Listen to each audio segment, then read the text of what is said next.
Permita que moleste esa voz artificial que recuerda que seguimos grabando. No sé si ustedes la oyen, pero aquí desde el mundo virtual sí se oye. Em, bueno, en el caso del fenómeno de la hibridación hombre-máquina, ese retraso se debe en parte a lo que Darío Sandrone, en un libro que me ha llamado mucho la atención, que se titula Selva Artificial, es una colección de columnas que que aparecen en el periódico.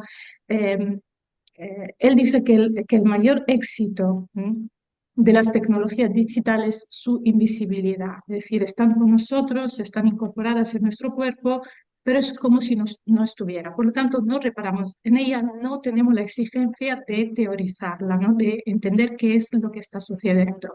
No es como en la primera revolución industrial, cuando las máquinas eran muy presentes, nos daban miedo porque eran muy perceptibles, ¿no?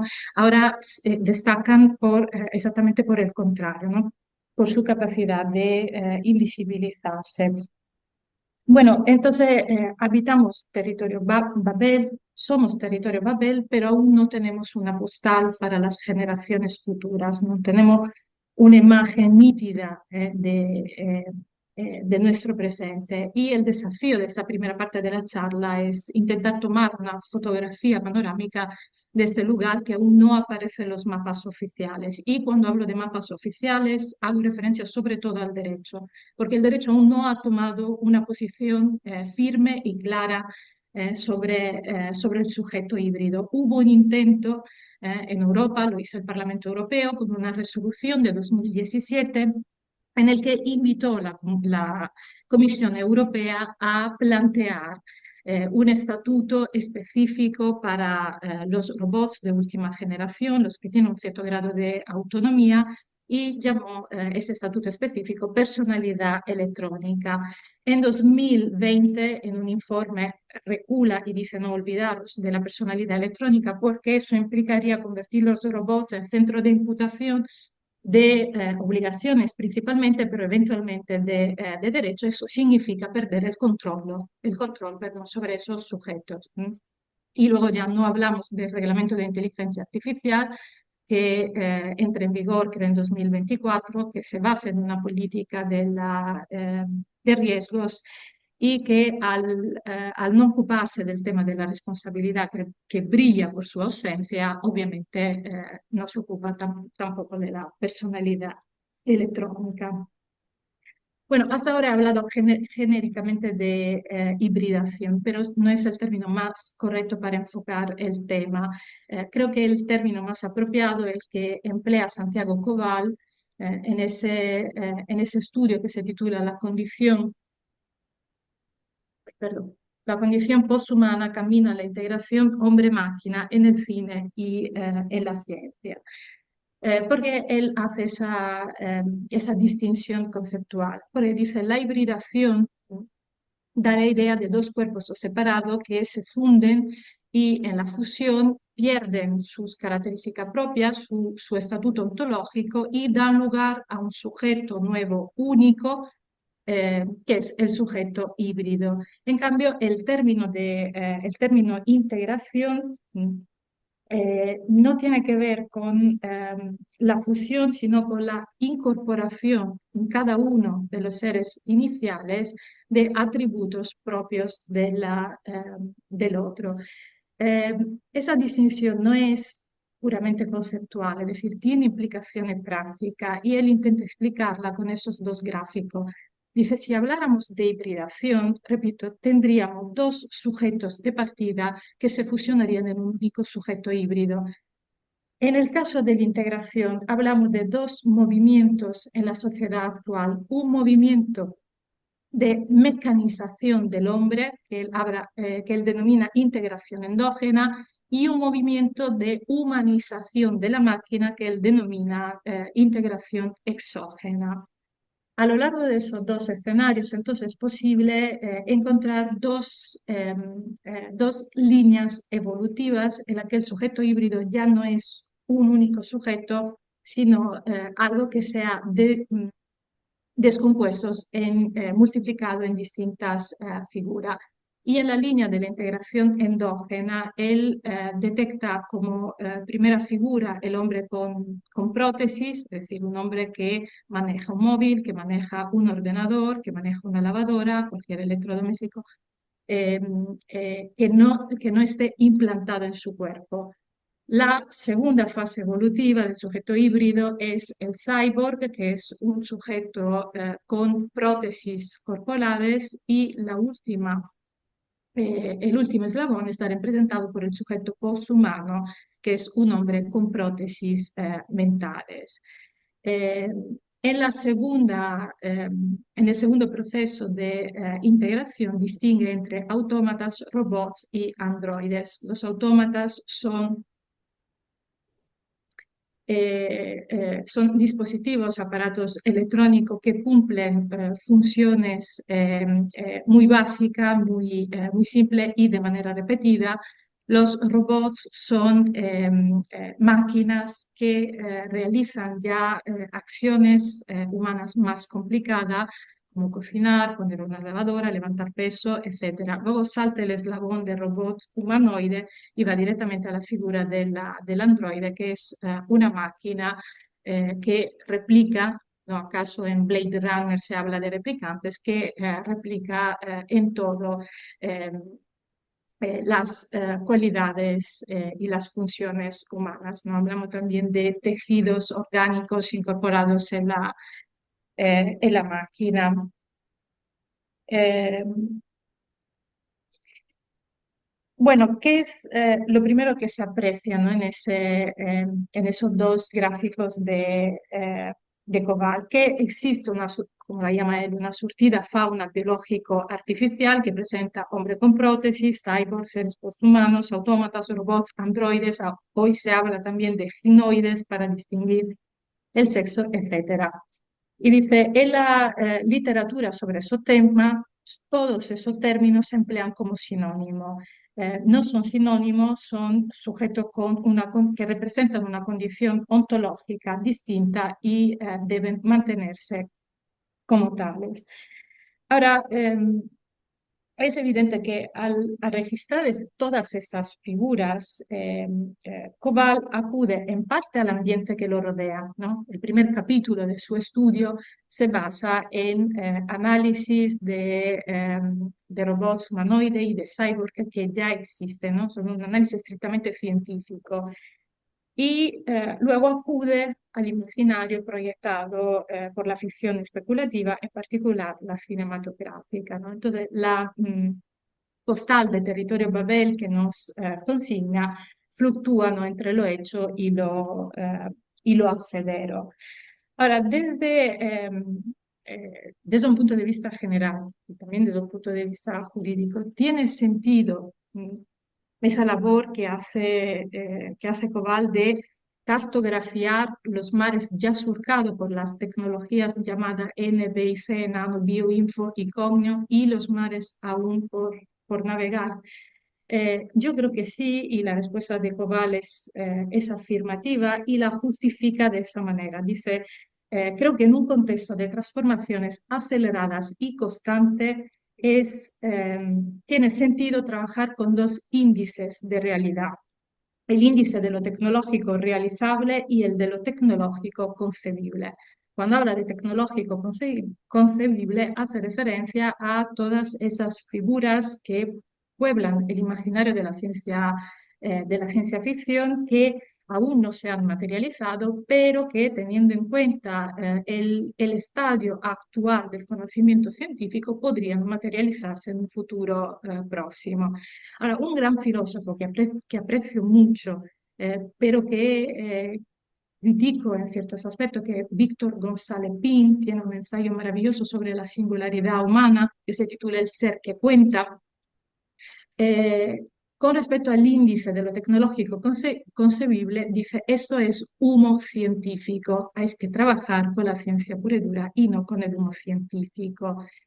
Eh, Tiene razón hasta un cierto punto. Es decir, en breve haré ver cómo el estudio de Michel Nieva eh, ayuda mucho a entender por qué importa tener en cuenta ese humo científico.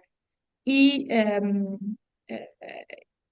y yo creo que la ficción especulativa proporciona al derecho escenarios plausibles que son importantes porque allí puede, de alguna manera, analizar modelos, pautas de funcionamiento, nuevas agencias, las que ya han sido gestadas por el proceso de hibridación hombre-máquina y las que aún están en proceso, y puede así orientar el análisis de ese fenómeno, ¿no? De cara a la adopción de programas regulatorios que necesariamente será necesario cuando el paso de lo hacedero a lo hecho, ¿no? De lo tecnológicamente realizado, de lo tecnológicamente posible a lo tecnológicamente realizable ya se habrá consumado.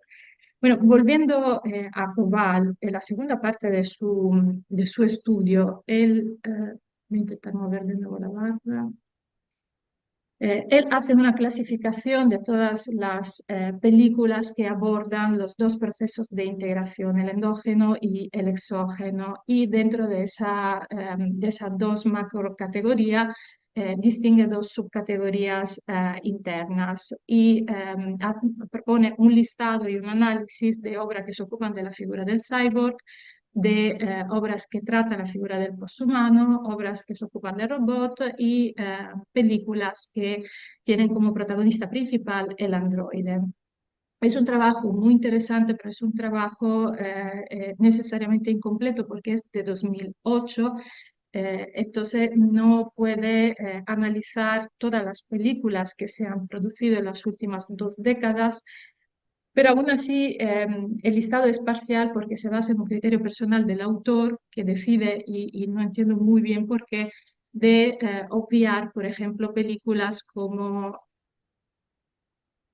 Charlie, que es de 1968, que es sobre mejor humana, Gattaca, que es de 1977, también sobre el sujeto poshumano, y luego películas más recientes como Hair o Ex Machina. Eh, bueno, no voy a analizar ninguna de esas películas por falta de tiempo y porque lo que quería hacer sobre todo es incluir en el relato de Cobal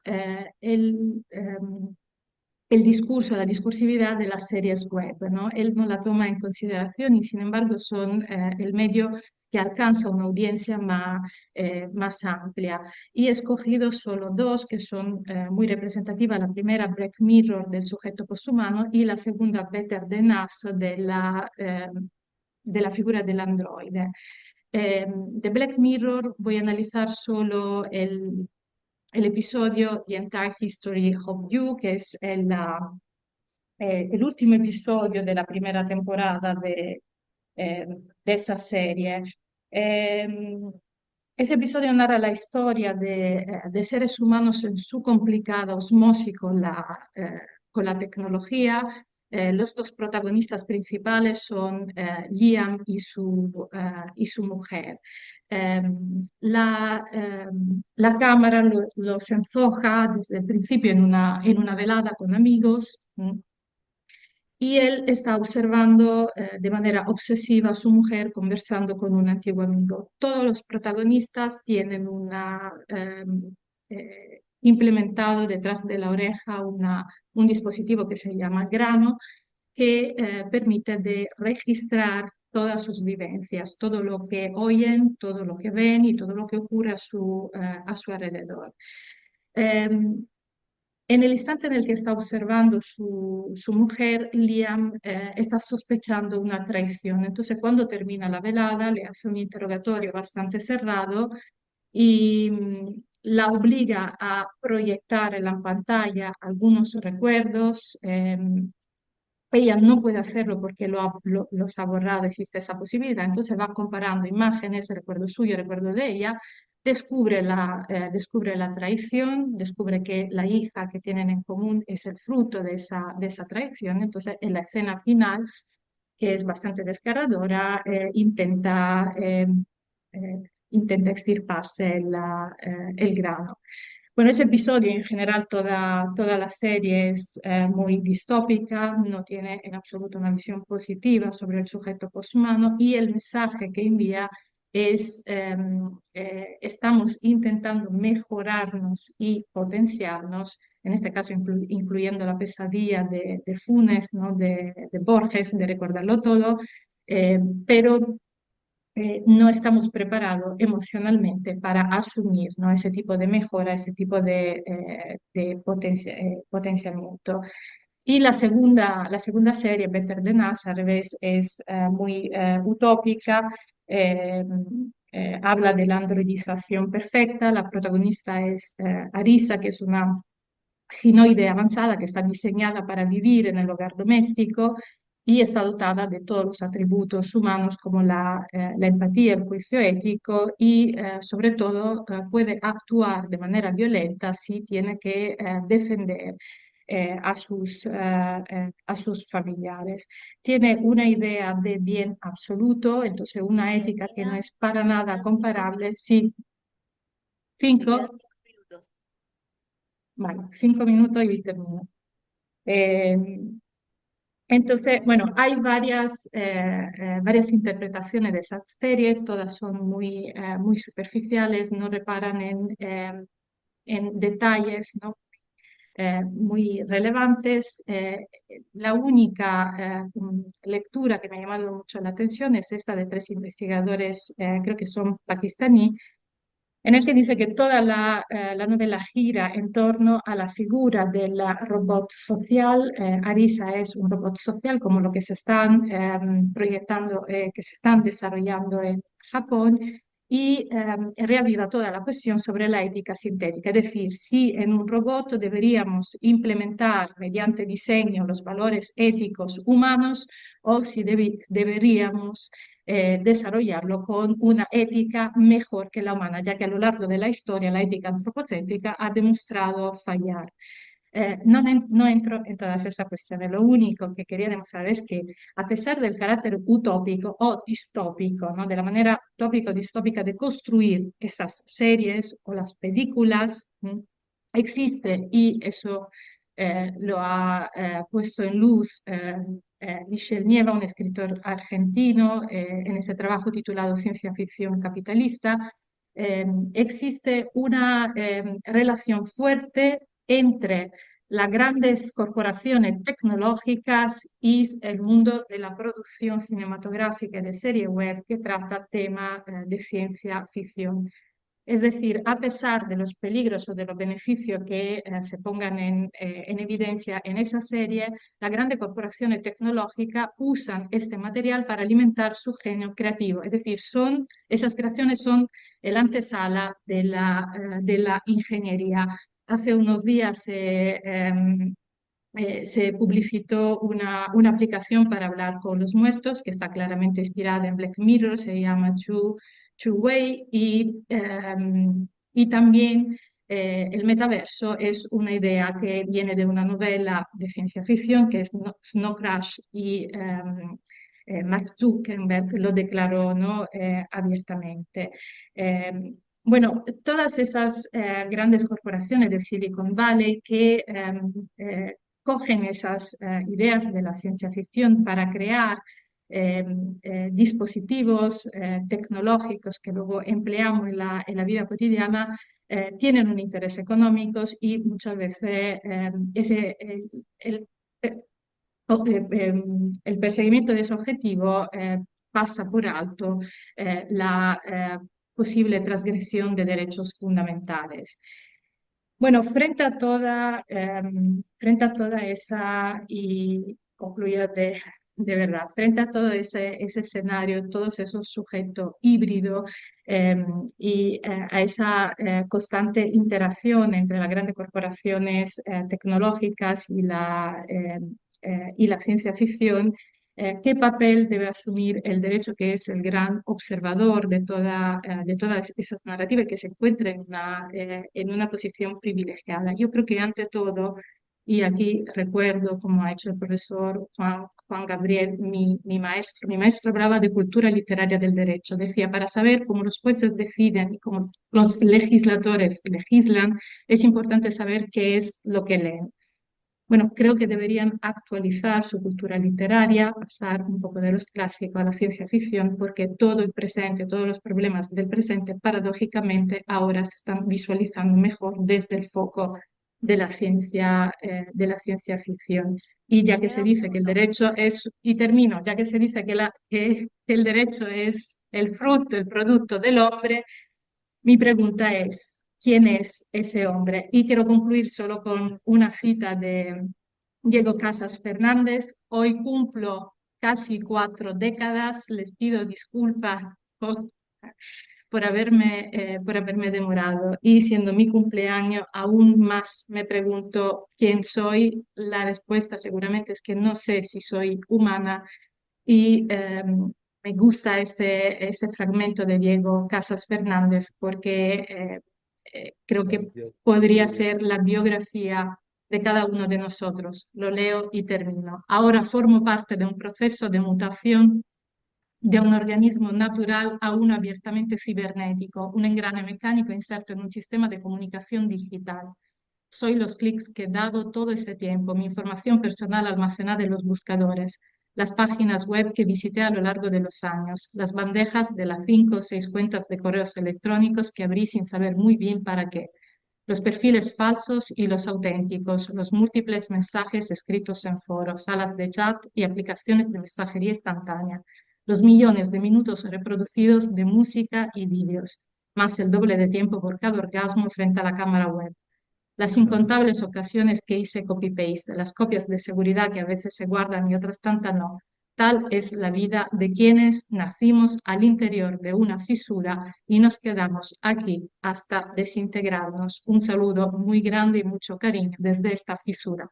Muchas gracias por la paciencia. Eh, la mesa tiene entonces una respuesta para darle. Tanti auguri a te, tanti auguri a te, tanti auguri, tanti auguri, tanti auguri a te. Gracias, gracias por todo. Va, Gracias. Y 100 anni te grita el profesor de Fuente bueno, Alba desde allí. María Pía, Eh, maravilloso, muchas gracias, Alguien serio tiene que haber. clarísimo. ¿Viste? Alguien serio tiene que haber en la mesa siempre. Menos mal. No sé, jefes, jefas, si tenemos tiempo para alguna Tenemos intervención muy breve tiempo si alguien o alguien quiere quiere. intervenir de los presentes o de los que están en aquella ranura del tiempo y eh, del espacio, como no, dice María Pía. yo, si nadie quiere hablar, yo Yo sí quería también decirle quisiera algo. hablar. Ah, entonces habla. Entonces habla vos. No, entonces habla vos, dale. Entonces, Pero tené presente que tienen que ser las cosas breves. muy concreto. María Pía, qué interesante la clasificación que nos traes y cómo lo planteas desde el punto de vista de la filosofía y esta idea de cuál es nuestra conducción ontológica en el momento que estamos viviendo y estos escenarios de integración, ¿no? El exógeno y el endógeno, perfectamente. La pregunta es, eh, ¿qué opinas? ¿Vamos realmente hacia una posición defendible del transhumanismo? Eh, ¿Es posible entender de que va a haber una evolución más allá de una vez que culminen estos fenómenos de integración? A mí me sigue generando mucho ruido actualmente cuando se habla de robots autónomos, autos autónomos. Armas autónomas. ¿Autónomas de qué? Porque lo que hacen todos estos dispositivos son nada más ni menos que cumplir órdenes ya preestablecidas. Y lo mismo sucede cuando nos vamos a la otra área de la integración y nos vamos a lo trans. Y lo trans, como prefijo, también admite dos lecturas, ¿no? El a través o lo que está después. Entonces, digo, no sé si es tiempo aún de plantearnos desde el derecho una situación que vaya más allá de la ética humanista, ¿no? Si quisiera conocer tu opinión en breves minutos, si es posible. Sí, sí, eso me obliga a pasar del plano, ¿no?, de la teoría al plano al plano terrenal, ¿no? Y eh, he escrito un pequeño artículo sobre una novela de una escritora argentina, Kentuckis. Ujú. Esa novela me gusta mucho porque habla de la robótica social. Pero los Kentucky no tienen nada que ver, esos dispositivos, esos animalitos mecatrónicos que sirven Ujú. para cuidar en la residencia, eh, para entretener, ¿no?, a los enfermos, para recordar los medicamentos a los familiares que se encuentran solo. Eh, no tienen, repito, nada que ver con los robots, ¿no?, que se pretende desarrollar en China y implementar en el tejido social. De hecho, al final de la novela, Samantha Schweblin No dice, cuentes el final de la novela. ah, No, bueno, Samantha Jolie te va a hacer un juicio si contás el final de la novela, ¿no?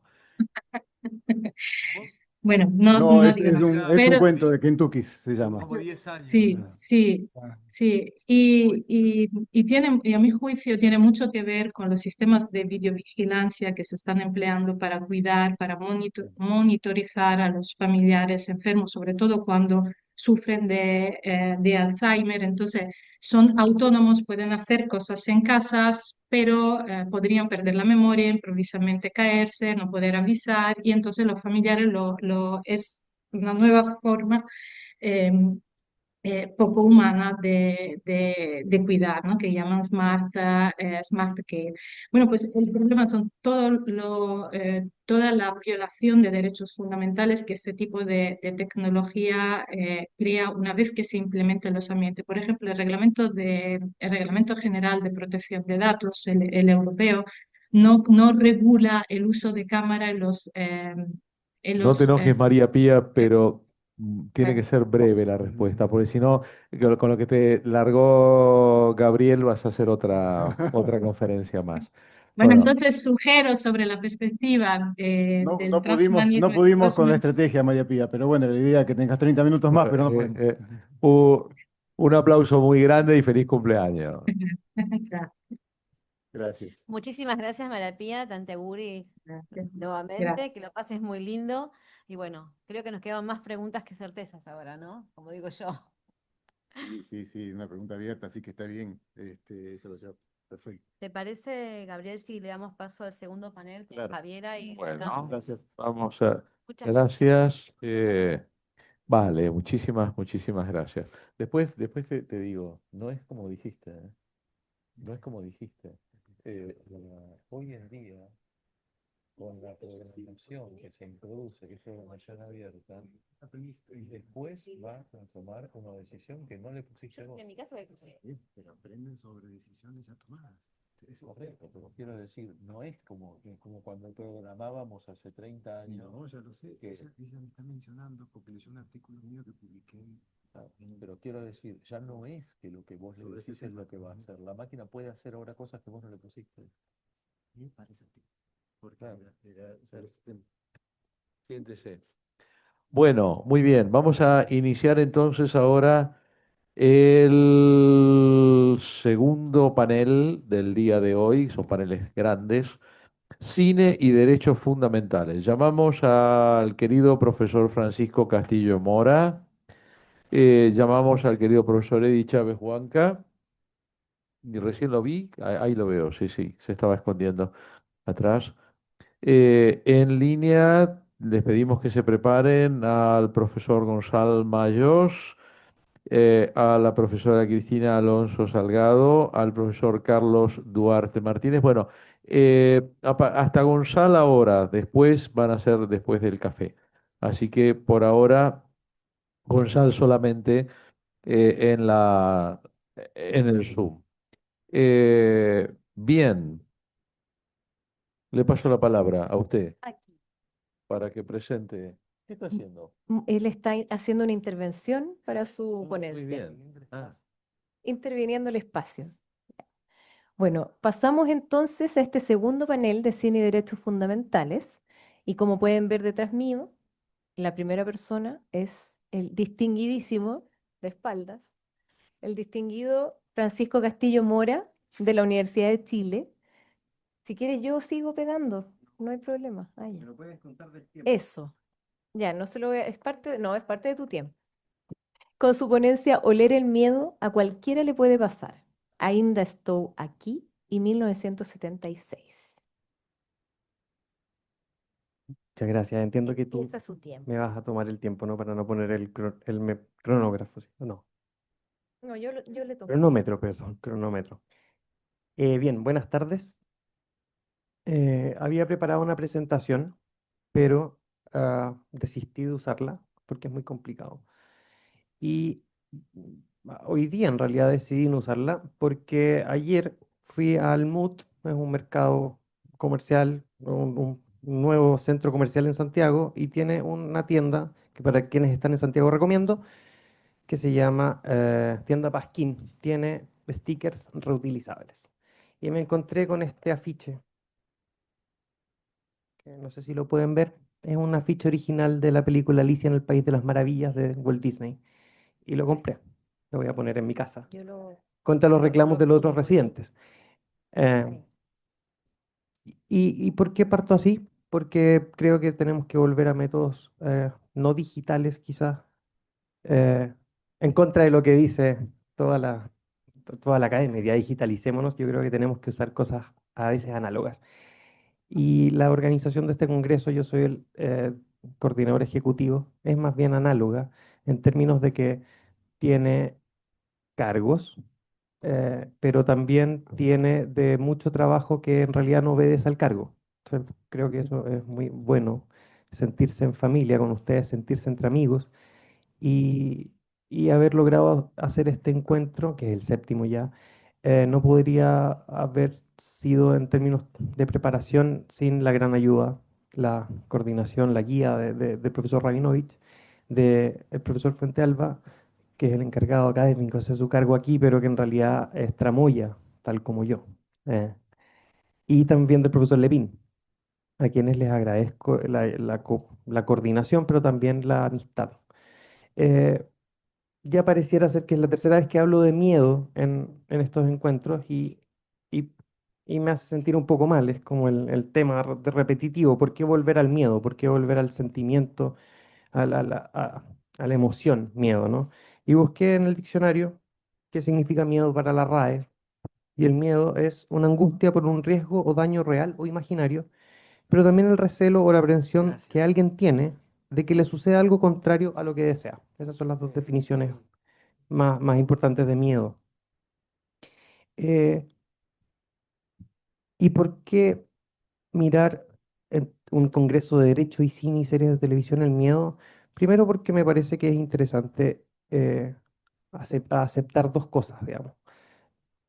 El miedo como emoción moviliza no solo a las personas a hacer cosas en su ámbito privado, sino también a las instituciones a realizar actuaciones en el ámbito público.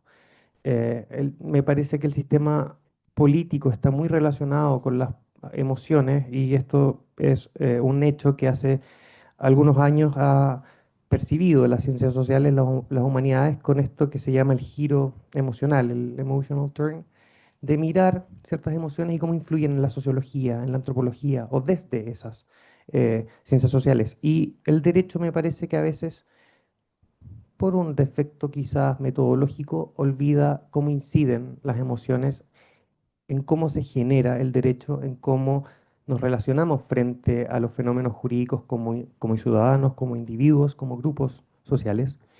Y porque me parece también que la relación que las personas tenemos con los sistemas jurídicos no solo generan emociones, también están mediados por estas emociones.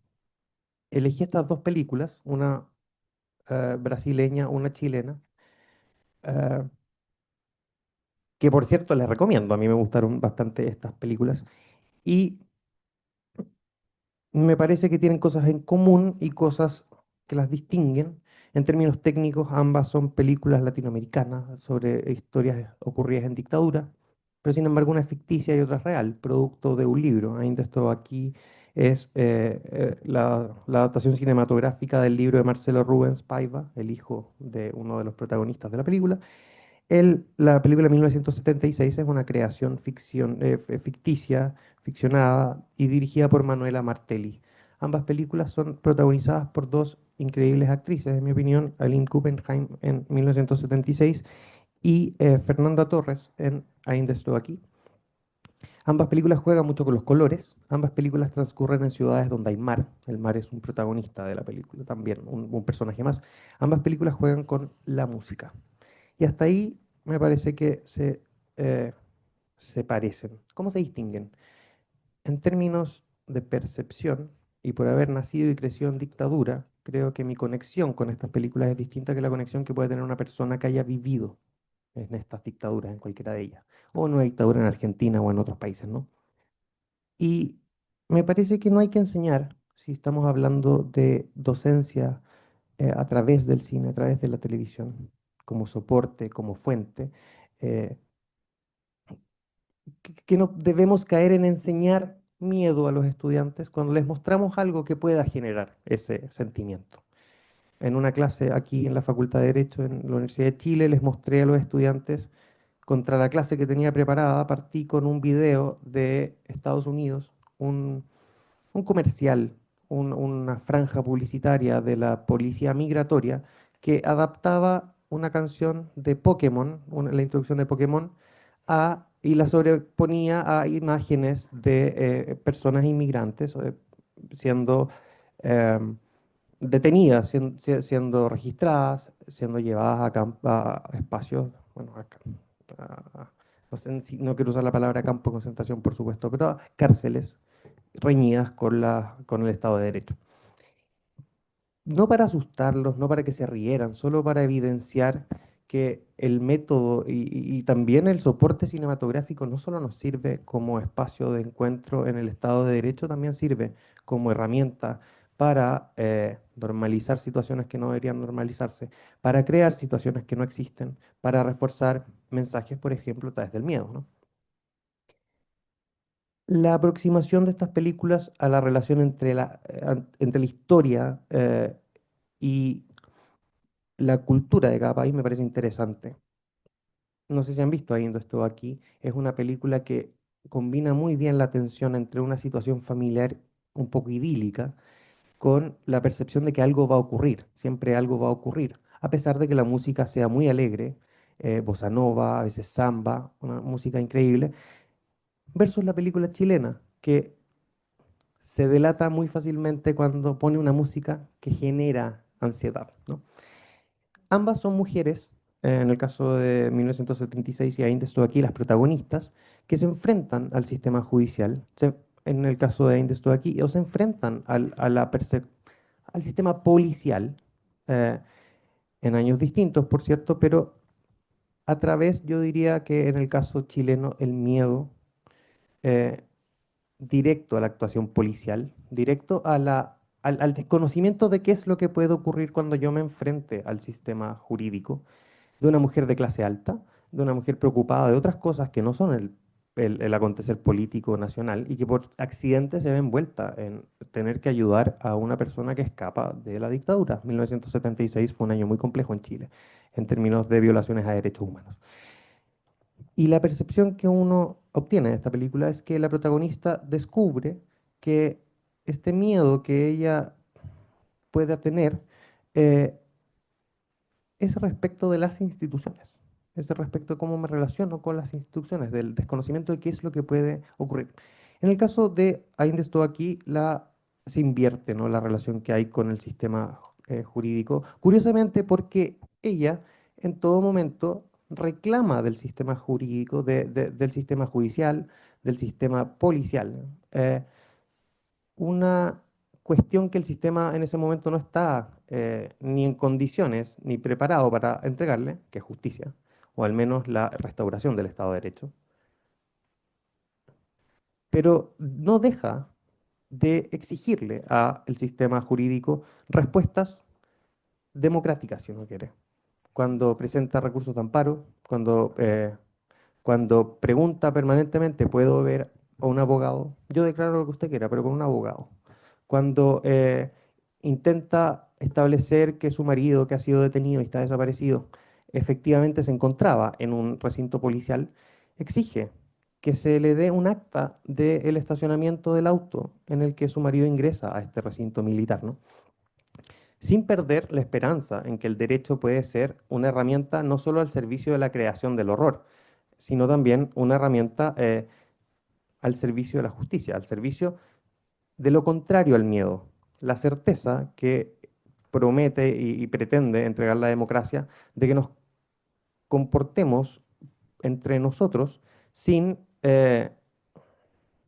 sin tener que dar rienda a sentimientos como el miedo.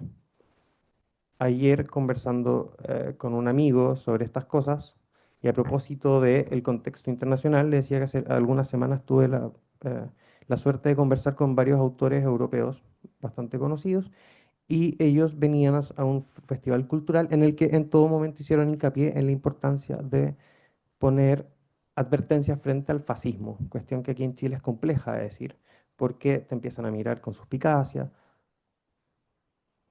te dicen que este fenómeno no es fascista porque existen miles de otras clasificaciones intermedias, y eran muy tajantes estas personas en decir hay que poner aquí las luces. Y cuando me refería a que no debemos utilizar las clases como espacio de miedo, eh, lo digo en no enseñar a los alumnos a temer a través de la cinematografía de hechos que no hemos vivido, en el caso nuestro, digamos, yo tengo 30 años, 33 años, nací y crecí y he crecido en democracia, y estos estudiantes nacieron después del 2000, en el caso del curso que tenemos con el profesor Rabinovich y otros académicos de la facultad. Y no se trata tampoco, en mi opinión, de mostrar el fenómeno jurídico, los fenómenos jurídicos mediados por el miedo, como si la advertencia fuera viene el lobo feroz y tenemos que correr e internarnos en el bosque. Creo que se trata más bien de advertir a través de las herramientas de la cinematografía, como destacaba el señor decano en la mañana, eh, a través de mostrar, presentar visual y auditivamente un fenómeno al que no estamos acostumbrados, pero que siempre está ahí.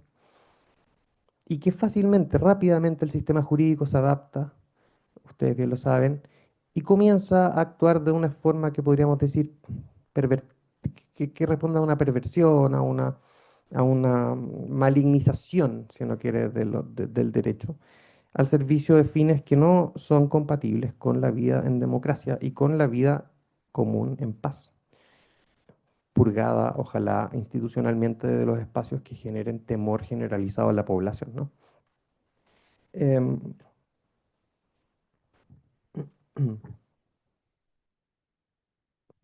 Para terminar, me gustaría decir dos cosas.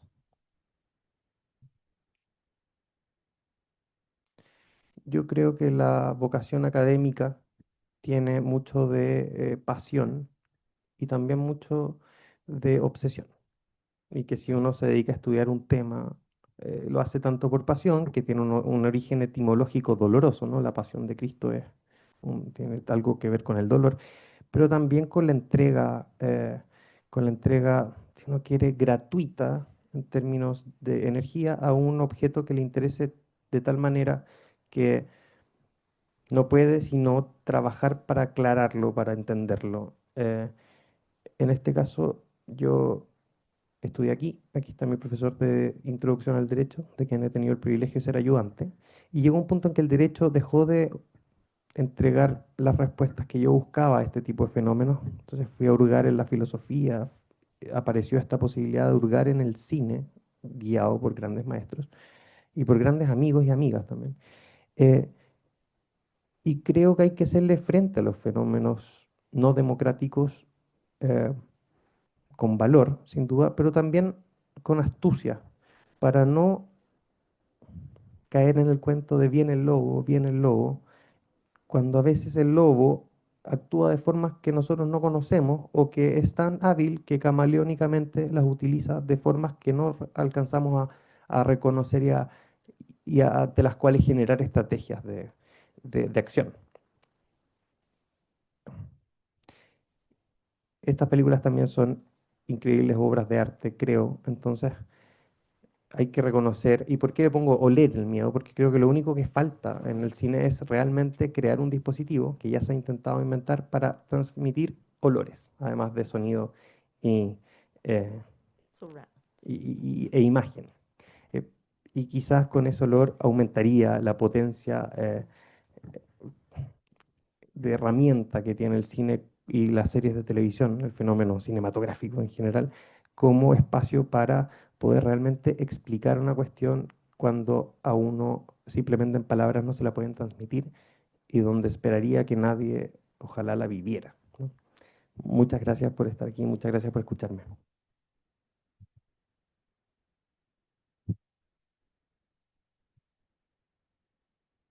Y nos dejó 4 minutos el profesor, así que no sé si quiere que sigamos o tiene algún comentario. No, yo creo que aparte del aplauso que le acabamos de dar a Francisco por su excelente comunicación, yo quiero pedir que le demos otro muy, muy fuerte, porque realmente el trabajo que este queridísimo y brillante amigo ha hecho para este encuentro y a lo largo de todo el año, para que podamos llevar adelante el curso, que es el primer curso en el mundo en pregrado en una facultad de Derecho, de Cine, Televisión y Derecho. Ha sido maravilloso y yo creo realmente que aparte de ese aplauso que fue muy merecido por la excelente comunicación que nos ha brindado, se merece que nos saquemos callos en las manos de hacerle un aplauso por todo el trabajo que ha hecho y que sigue haciendo.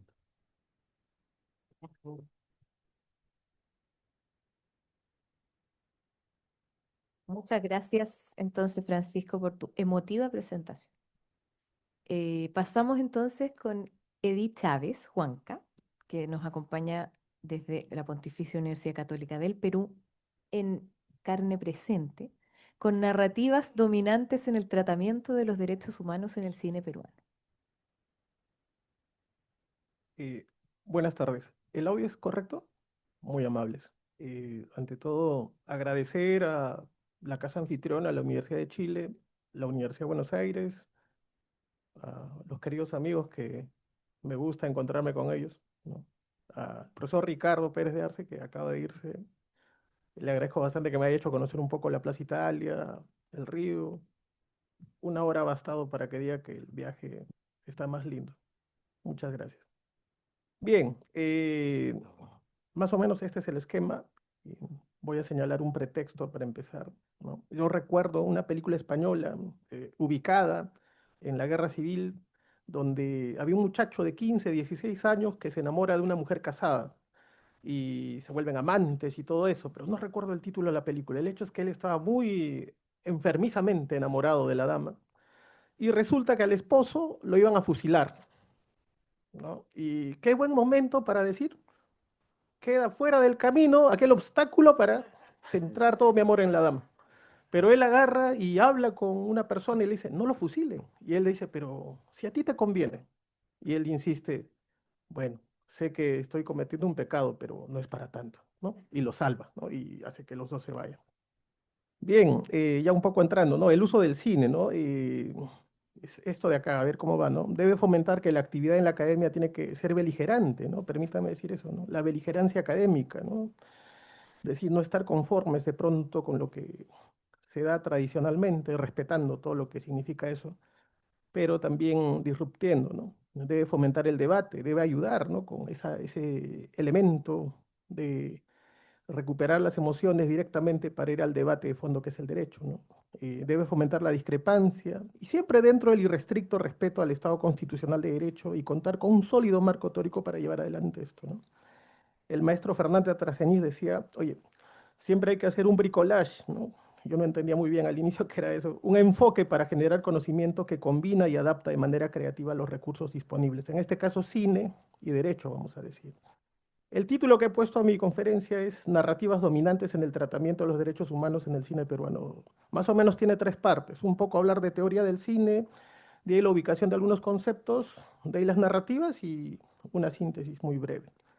Las fuentes con las que me voy a servir para hablar el día de hoy básicamente son dos, ¿no? La del maestro mexicano Lauro Zavala, por el lado de teoría del cine, y estoy tocando en esta oportunidad un poco, ya a preferencia mía, con la responsabilidad del caso y los errores son míos, si cabe, acá hay ambos en el campo del derecho, por el tema que voy a discurrir, ¿no? Bien, la primera parte, ¿no? La teoría del cine al servicio del derecho. Seguro esto va a tener debate, ¿no? O la implicancia cine con derecho. Cuando uno abre un libro, un manual de teoría del cine, las primeras cosas que aparecen a veces es un poco de historia o la pregunta de siempre, ¿qué es el cine? Y está bien que se pregunte eso, ¿no? Y se va complicando la cosa y en buena obra, ¿no? ¿Y para qué sirve el cine? ¿Quién hace el cine? Las narrativas del cine. Entonces, es interesante, con mucho respeto digo yo, tomar en consideración esas clasificaciones de la teoría cinematográfica para poder identificar en principio los géneros cinematográficos, para poder ayudar también a profesor estudiante por dónde va el discurso o el entre líneas del expositor cuando desarrolla un análisis cinematográfico, las preferencias a favor o en contra de la pena de muerte, a favor o en contra del aborto, qué sé yo. Y cabe el caso también para distinguir si hay algo escondido o algo ideológico o algo que de pronto está yendo de contrabando, que merece ser discutido con toda la deóntica correspondiente. Bien, entonces, primera pregunta, ¿no? ¿Cómo es que una película produce los efectos que tiene sobre sus espectadores? ¿Cómo es eso? Y también, ¿qué consecuencias cognitivas, emocionales e ideológicas produce ese efecto? ¿No? Esas cosas yo creo que debemos sumarlas, ¿no? Y siempre el centro de discusión es el derecho, pero sin esconder la película. Bien, entonces hay una serie de teorías cinematográficas que no cabe en este momento desarrollar, sino para ir a enfocar a lo de las narrativas dominantes. Lauro Zavala desarrolla 4 niveles de las teorías cinematográficas, ¿no? Y a eso quiero llegar, ¿no? Él señala que hay reglas de inferencia para poder analizar una película, tanto desde el texto, que creo que es la aspiración, me atrevo a decir, a lo que uno quiere llegar, si quiere hacer análisis cinematográfico del derecho, y tanto al contexto, que es lo que más se hace, y está muy bien, y hay que seguir haciéndolo. ¿Qué dijo el profesor? ¿Qué dijo el crítico? ¿Por qué no le gustó la película? ¿Por qué le gustó? Y vamos avanzando al análisis, pero muchas veces partiendo de la crítica. Entonces, hay 4 tópicos que señala Lauro Zavala. Yo me voy a quedar con uno. Esto yo entiendo que está en cualquier manual de teoría del cine que se respete, ¿no? El segundo, ¿no? ¿Qué dicen los críticos y los otros espectadores sobre esta película? ¿No? Está dentro del capítulo de teorías subtextuales, ¿no? O de lo que se conoce como los tópicos de naturaleza contextual, donde también se podría advertir las teorías de la ideología cinematográfica. Ahí uno puede identificar, por ejemplo, oye, ese director de cine es un activista de los derechos humanos. Muy bien, está bien, pero ¿por dónde va? ¿Para dónde lo quiere llevar? O ese profesor de ahí, de pronto, es alguien que defiende los derechos humanos, pero su marco teórico es este. Esa es la idea. Descubrir no solamente la película, también va a ser muy importante